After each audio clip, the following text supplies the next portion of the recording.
இன்றைக்கி நம்ம தோட்டத்தில் இருக்கிற பூவெல்லாம் அறுவடை பண்ணிக்கலாம் பூஜைக்காக. ஃபஸ்ட்டு மஞ்சள் கலர் செம்பருத்தி. பழைய செடியில் 2 பூ இருந்துச்சுங்க, புது செடியில் 1 பூ.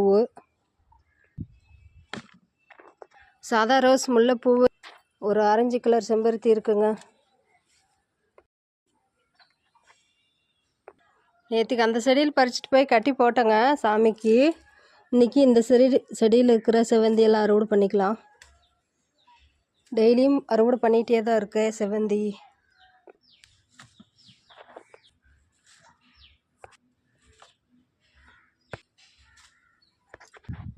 கொடுக்கறது ஒரே நிமிஷம்தாங்க. அதுக்குள்ளே எல்லா செடியிலையும் என்னால் பூ அறுவடை பண்ணி காட்ட முடியறதில்ல. அதனால தான் பூ அறுவடை பண்ணுறது அவ்வளோக்கா கம்மியாக தான் காட்டுவேன்.